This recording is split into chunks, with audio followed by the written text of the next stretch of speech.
Hola, buenas tardes, ¿cómo están? Bienvenidos a mi canal. Esta semana les quiero hablar de un personaje histórico, pero también que tiene una influencia en la literatura y en la poesía japonesa inmensa. Y me refiero a Sugawara no Michizane. Aquí tengo esta carta de el Uta Karuta. Este es un juego el que utiliza los poemas de el Hyakunin Isshu, esta antología de principios del periodo Kamakura, que trae 100 poemas de 100 poetas distintos, uno por poeta. Y en ella está incluido un poema de Michizane. Voy a acercar un poco la imagen a ver si la puedan ver algo mejor. Espero que no se ponga extraña, que no se salga de foco. Aquí si pueden ver, y en japonés dice Kanke. Ese era uno de los, podríamos decir, títulos que utilizaba Michizane, y sobre todo cuando se trataba de poesía tendría a firmar con este título, Kanke. Bueno, ¿quién fue Sugawara no Michizane? Como les decía, es un personaje histórico, o sea, alguien que efectivamente vivió en Japón. Nació en el año 845 y falleció en el 903. Fue un hombre de estado, evidentemente un aristócrata, un noble, y que sirvió en distintos puestos al emperador japonés, pero también ocupó una posición muy importante en todo lo que tiene que ver con la literatura. Por ejemplo, él ocupó en su época el cargo de doctor en literatura en lo que era, podríamos decir, parecido a la universidad que existía en la época para que estudiaran los jóvenes nobles y se prepararan después para ocupar sus posiciones en el gobierno, por supuesto. Su figura es tan importante porque está además rodeada de mucho mito, pero a él se lo referencia por el peso que tiene literario en muchísimas obras posteriores. Por ejemplo, lo mencionan en el Okagami, este monogatari histórico. También sale mencionado en el Heike Monogatari, la gran epopeya bélica. También aparece, por ejemplo, muchos siglos después, ya en el periodo Edo. Su figura la menciona Ueda Akinari en sus cuentos de lluvia de primavera. En uno de los cuentos hablan de la figura de Michizane también. Su poesía ha sido muy influente. Por ejemplo, Matsuo Basho, muchos de sus haikus los basa en poemas o los inspira en poemas de Michizane. Entonces hoy día les quiero hablar de esta figura histórica, literaria, poética, así que podríamos decir bienvenidos a la vida y obra de Sugawara no Michizane. Como dijimos, Sugawara no Michizane fue un personaje histórico y por lo tanto tenemos mucha información a ese respecto. Por ejemplo, dentro de las, podríamos decir, comisiones, o no exactamente comisiones, como de los puestos que él ocupó dentro de la corona, dentro de la corte del periodo Heian, era el, podríamos decir, el encargado de las misiones diplomáticas a la China Tang. En el 890 a él lo mencionan, lo nombran encargado de esta gran y de mucha importancia trabajo, y llama mucho la atención dentro de la corte que en el 894, cuando se levantó una moción para que se dejaran de enviar misiones diplomáticas a China, Sugawara no Michizane apoyó esta moción. Y ahí tenemos distintas versiones. Algunos dicen que era porque Michizane, en realidad muy inteligente desde el punto de vista político, diplomático, se dio cuenta que la dinastía Tang ya venía en decaída y por lo tanto no le convenía a Japón seguir en contacto con ella, que no iba a ganar nada, que al contrario podía en una de esas caer junto con ella. Otros dicen de que no, en realidad Michizane estaba temeroso de que si él tenía que trasladarse a China para representar al gobierno de Japón allá, él iba a perder poder dentro de la corte porque no iba a estar presente físicamente. Incluso algunos decían de que si bien Sugawara no Michizane era muy reconocido, un gran poeta, no solo en el estilo tanka, el poema corto de 31 sonidos, sino que también en la poesía kanji o poesía china, y que por lo tanto él leía y escribía chino perfecto, pero dicen algunas malas lenguas que no lo hablaba tan bien y que hubo una ocasión en la cual él tuvo que usar un intérprete y que eso como que había afectado en cierta manera su reputación y que podía ser una de las razones por qué Michizane apoyaba esta moción de que se dejaran de enviar misiones diplomáticas.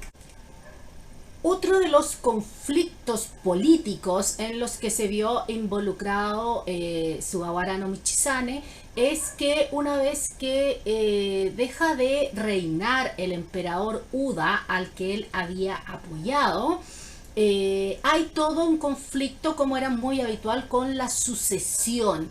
Y él apoya, podríamos decir, una facción, mientras que sus rivales políticos apoyan otra, y él queda, por decirlo de alguna manera, en el bando perdedor.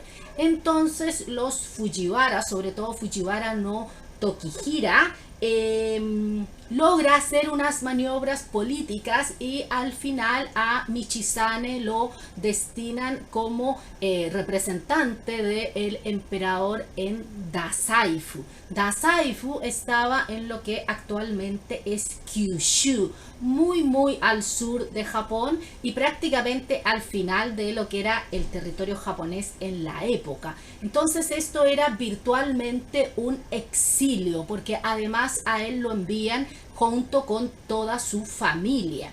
Si a él lo hubieran enviado, podríamos decir normalmente, habría ido él y su familia habría quedado viviendo en la capital imperial, pero en este caso lo envían a él y a toda su familia y por lo tanto era una suerte de exilio. Durante este periodo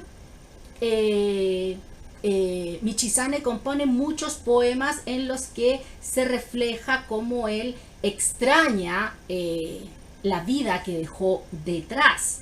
Voy a leerles uno de ellos. Dice así: desde que mi casa dejé, 34 lunas han pasado, lágrimas caen incesantes, el pasado parece un sueño y ahora solo a veces miro al cielo. Ocupamos, por supuesto, toda la imaginería de la poesía japonesa en este poema, en el que Michizane deja, por supuesto, muy claro que él extraña su vida en la corte. Otro poema que tenemos también de este periodo es el siguiente: Umi narazu tatahero mizu no soko made ni Kiyoki kokoro wa tsukiso terasamu.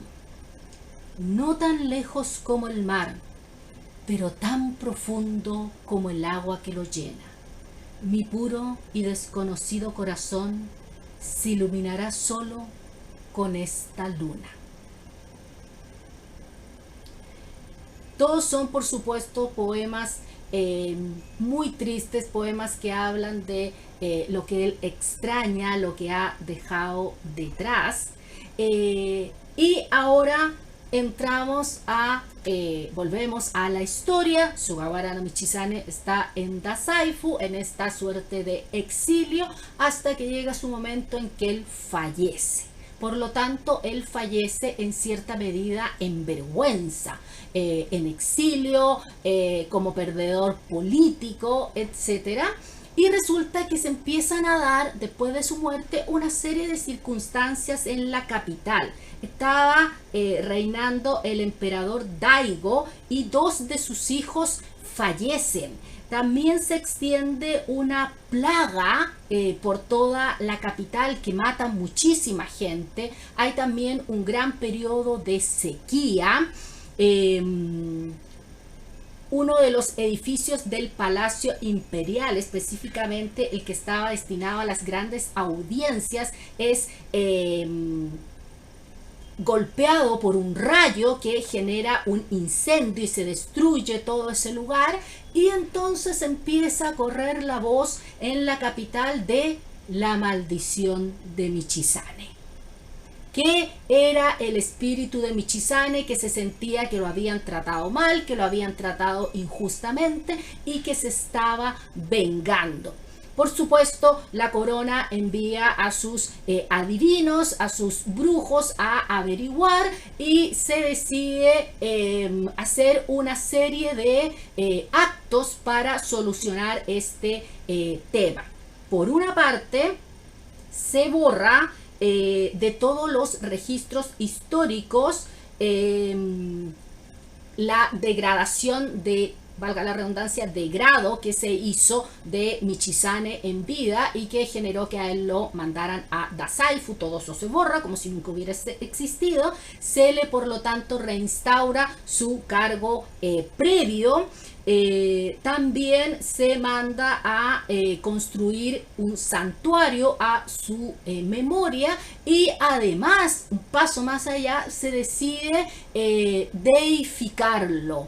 Y cuando se deificaba a una persona, lo que se hacía era asociarlo con un dios ya existente. En este caso, a Michizane lo asocian con Tenmantenjin, el dios de la sabiduría. Y se envían a construir muchos santuarios. Uno de los más famosos está en Kioto y se llama Kitano Tenmangu. Les voy a mostrar algunas imágenes ahora.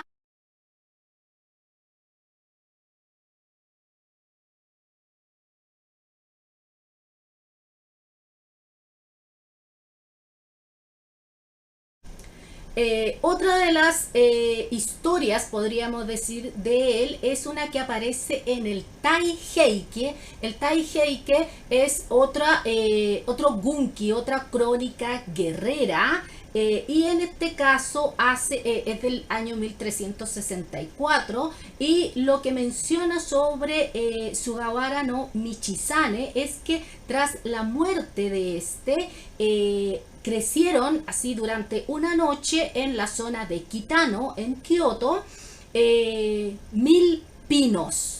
Y entonces se dice que estos pinos como que sintieron la muerte de Michizane, que obviamente ya dijimos él había muerto en Dazaifu, y entonces por eso se decidió construir en ese lugar uno de los santuarios dedicados a este gran poeta, literato, estadista, etc. Y para terminar hoy día con la historia de Michizane, por supuesto les tengo que mencionar el poema que viene en el Hyakunin Isshu y que sale acá en esta carta que les mostraba al principio, y que dice así: Kono tabi wa Nusamoto toriaezu Tamukeyama Momiji no Nishiki Kami no Mani Mani. En este viaje apenas hay tiempo para las ofrendas. Veo el monte Tamuke, manto de hojas rojas, tributo a los dioses.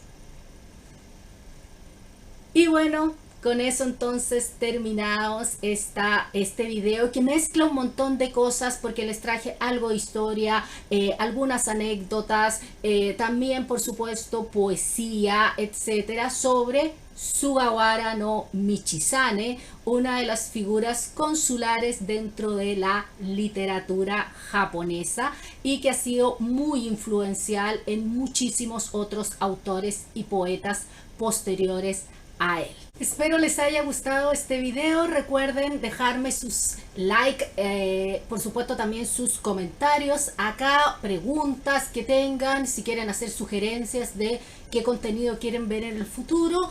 Evidentemente compartan este video con todo el mundo y que tengan una hermosa semana, y nosotros nos vemos el próximo martes con nuevo contenido. Que estén muy bien.